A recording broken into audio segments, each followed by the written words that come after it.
Kejaksaan Agung menetapkan 9 tersangka baru dalam kasus dugaan korupsi impor gula di Kementerian Perdagangan pada tahun 2015 sampai 2016. Dengan demikian, total ada 11 tersangka dalam kasus ini termasuk ex-Menteri Perdagangan Tom Lembong. Penetapan tersangka baru diungkap oleh Direktur Penyidikan Jampitsus Kejagung Abdul Qohar. Pasal yang disangkakan kepada para tersangka yaitu pasal 2 ayat 1 dan pasal 3 junto pasal 18 Undang-Undang Republik Indonesia nomor 31 tahun 1999 tentang pemberantasan tindak pidana korupsi sebagaimana diubah dengan Undang-Undang nomor 20 tahun 2001 junto pasal 55 ayat 1 ke 1 Kitab Undang-Undang Hukum Pidana. Kemudian terhadap 9 orang yang telah ditetapkan sebagai tersangka, 7 orang dilakukan penahanan rutan. Yang pertama adalah tersangka TWN, ditahan untuk 20 hari ke depan, akan dilakukan penahanan di Rutan Salemba, Cabang Kejaksaan Agung. Kemudian untuk tersangka WN, sama, ditahan 20 hari ke depan, dilakukan penahanan di Rutan Salemba Cabang Kejaksaan Negeri Jakarta Selatan. Yang ketiga, tersangka HS dilakukan penahanan 20 hari ke depan di Rutan Salemba Cabang Kejaksaan Negeri Jakarta Selatan. Kemudian yang keempat, tersangka IS ditahan 20 hari ke depan, dilakukan penahanan di Rutan Salemba Cabang Kejaksaan Negeri Jakarta Selatan. Kemudian tersangka TSEP dilakukan penahanan selama 20 hari ke depan di Rutan Salemba Cabang Kejaksaan Agung Republik Indonesia.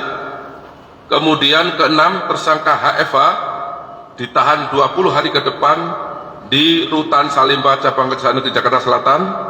Dan yang terakhir, ketujuh, yaitu atas nama ES ditahan 20 hari ke depan di Rutan Salemba Cabang Kejaksaan Agung Republik Indonesia. Sedangkan untuk 2 tersangka yang telah dipanggil dengan patut hari ini tidak hadir, yaitu atas nama tersangka HAT dan atas nama ASB, saat ini dilakukan pencarian oleh tim penyidik.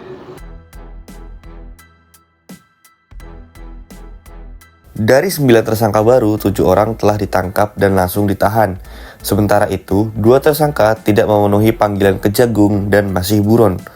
Berikut ini adalah momen ke-7 tersangka keluar dari gedung Kejaksaan Agung menuju mobil tahanan. Mereka akan digiring ke Lapas Kejagung Salemba, Jakarta Pusat.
Selain itu, Abdul juga membeberkan kerugian negara akibat korupsi impor gula ini mencapai 578 miliar.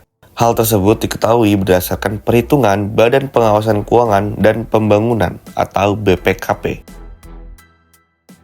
Untuk terkait kerugian keuangan negara, ya, Dulu sudah pernah saya sampaikan bahwa kita menetapkan tersangka itu sudah barang tentu sudah ditemukan adanya kerugian keuangan negara.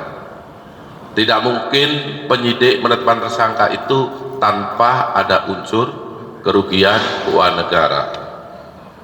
Kerugian saat itu kami peroleh setelah gelar dengan BPKP dan dituangkan dalam risalah hasil ekspos, sehingga kami yakin setelah kita ekspos dengan BPKP waktu itu ditemukan kerugian sekitar 400 juta rupiah, maaf 400 miliar rupiah. Seiring dengan perkembangan, karena data terus diupdate oleh penyidik dan penghitungan terus dilakukan oleh BPKP, setelah 9 perusahaan ini masuk semua, ternyata kerugiannya lebih daripada 400, dan ini sudah fix, nyata, real. Berapa jumlahnya? Berdasarkan hasil penghitungan kerugian keuangan negara yang dilakukan oleh BPKP adalah 578 miliar 105 juta 411.622 rupiah, 47 ya, 47. Apa ini? Kalau di bawah rupiahnya apa? Sen ya? Sen. Itu penghitungannya.